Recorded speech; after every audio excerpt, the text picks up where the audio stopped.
Week 10 injuries, Stephania, you're going to help set us up. We're going to start with the Bengals because we got a pair of superstar wide receivers. What can you tell us about Jamar Chase and T. Higgins for Week 10? Yeah, Jamar Chase, if you saw it, you know how he landed on his back, and it just looked like it hurt. Like you felt the pain through the television set.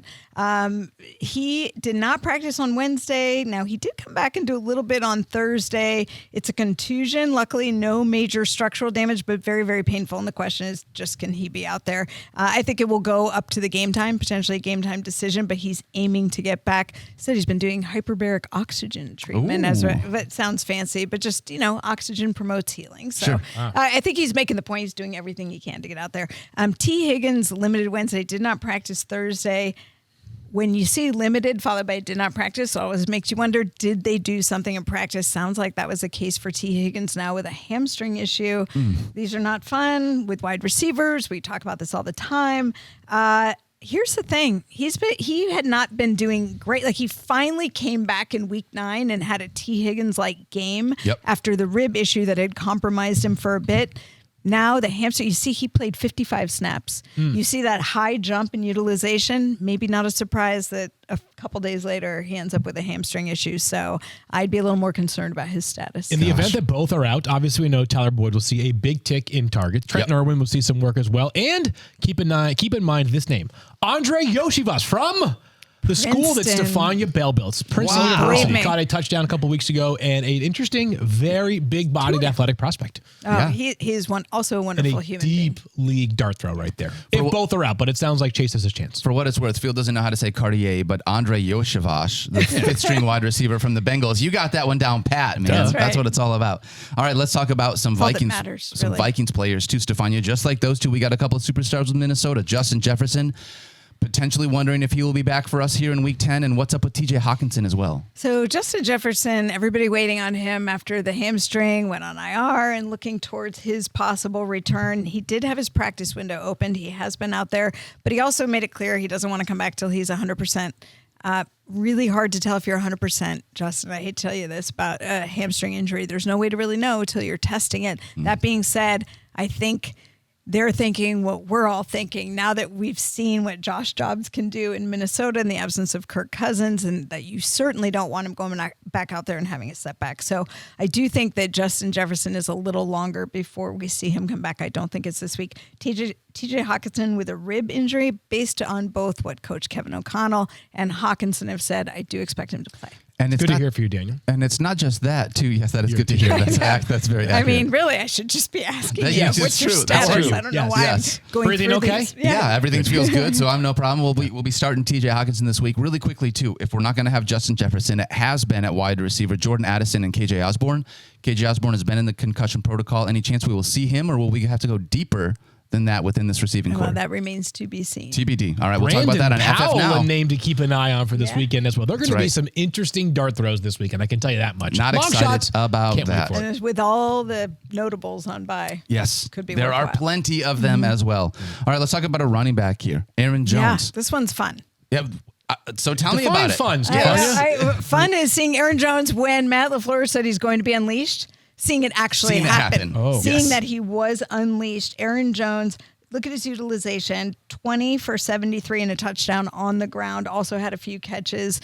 Also, if you look at the number of snaps, he's increased from week 7, 21, week 8, 30, week 9, 39. And it's the snap share, too, with A.J. Dillon only having 10 touches total last week. I think we saw Aaron Jones look like Aaron Jones for the first time since week 1. And you might be wondering, so why is he on the injury report? Well, this is a way of managing a player. We just talked about a situation with T. Higgins where maybe having a high volume after not then puts you at risk. So this is the way the Packers control his activity, protect him. No words of any kind of setback. I think this was management across the week. I expect Aaron Jones to be fine. Not all questionable tags are created equally is what I just learned. Yes. Yeah, this one we actually feel okay about. Love to see him back. We've been waiting to get Aaron Jones back in our fantasy lineup.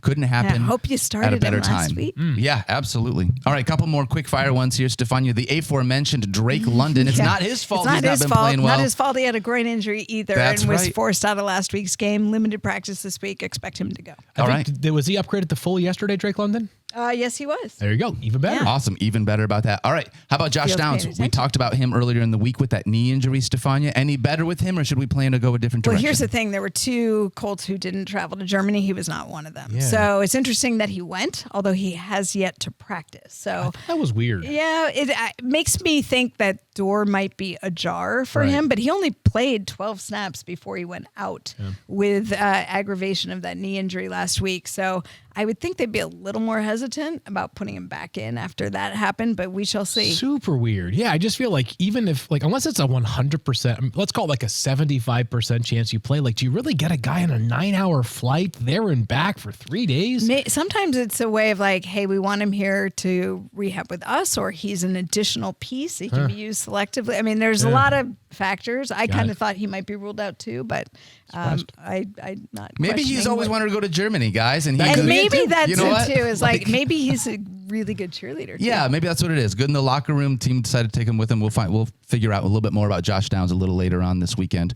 Again, check us out on FF Now, like you do every Sunday morning. Yeah. Stephania, let's talk about Nico Collins too. What can you tell us about him? CJ Stroud's great pass catcher. Yeah, calf injury. Didn't practice at all yesterday. Definitely got my eye on this one. There's not really a hint yet of whether he's going to play or not, as far as I can tell, but does make me nervous. One thing that I think is kind of a hint, you can already see this under D'Amico Ryans. You don't practice much, you're not likely to play. That's been the trend there. There are certain coaches, we'll talk about one in about 30 seconds, where you can go DMP, limited on Friday, and be off the injury report.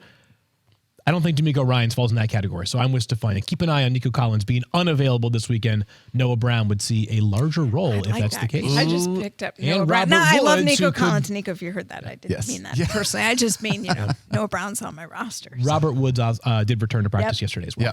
Limited basis. So we'll see. That's a big one to be able to monitor as well, figuring that out. And Stephania, we got Ken Walker III as well. What can you tell us about him? Third time on the injury report, third different problem. He's played through the other 2 things. I think he'll play through listed with a chest injury, but we didn't hear anything big out of Seattle. I think he'll be fine. This was the coach I was referencing, where Kenneth Walker III could literally not practice all week, and people be like, yeah, I feel great about him. Going to give him 35 catches on Sunday, or carries on Sunday. We really thought that there was something major, didn't work at all. Back-to-back no knees of the calf, and then all of a sudden he's off the injury report, had 25 carries on Sunday. Right. He's doing the best that he can. Know your coach. Know your coach speak. Coach speak index. Coach speak. That's right. Shout out to Coach Speak Index.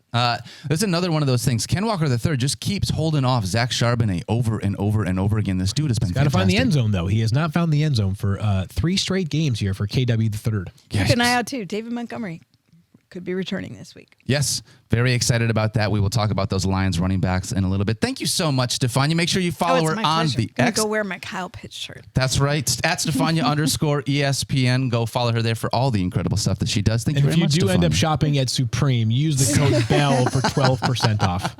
12%. What's your Cartier? But make sure you pronounce it Bell.